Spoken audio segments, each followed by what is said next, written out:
And welcome back to Hannity. So last night, during his sit-down interview with 60 Minutes, President-elect Donald Trump was asked about his plans to defeat ISIS. Very important. Listen to this.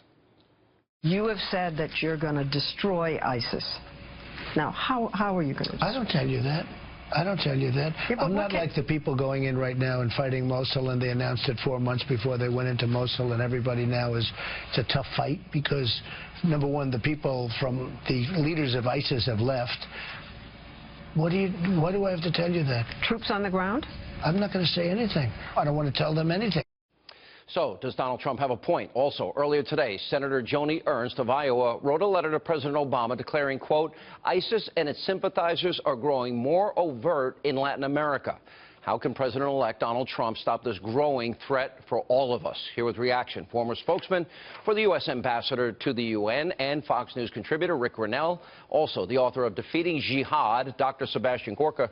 I would recommend both of you to work in some national security capacity for President-elect Trump, and I know you both. Why are you smiling, Rick? What's that smile about? I love your confidence in me, Sean. That's what I love. But both of you are being talked about. Would you like that position, Dr. Gorka? Which position would you like? I would take any position that they would offer me in national security because it would not only be an honor, it would be a duty to serve Mr. Trump. You know, you have been one of the most outspoken voices that understands defeating jihad. You wrote the book, The Winnable War. You wrote the book. You taught at Marine Corps University. You understand warfare. This enemy is getting mightier and stronger. True? Absolutely. Look at what the Obama administration said just 2 months ago.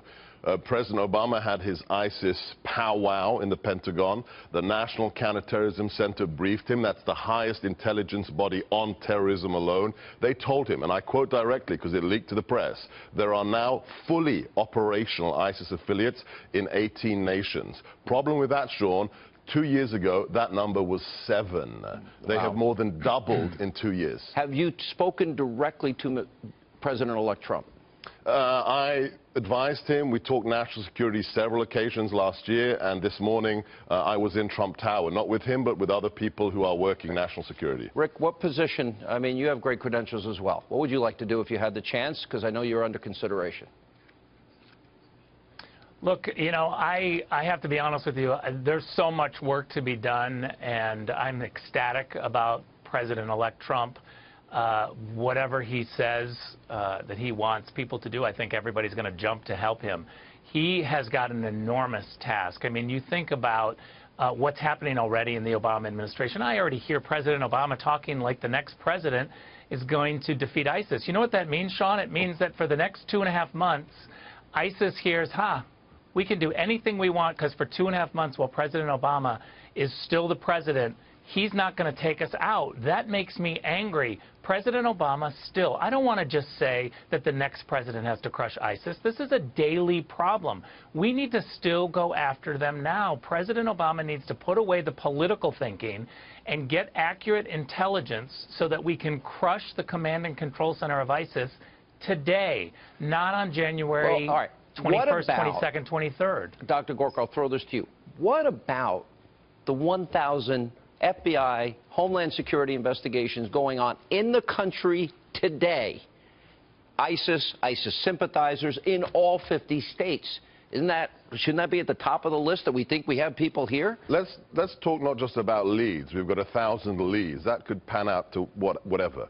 We have arrested or killed 124 ISIS terrorists on U.S. territory in just 2.5 years. That's insane. Not 24. Not 34, 124, and that's just ISIS. That's not Al-Qaeda.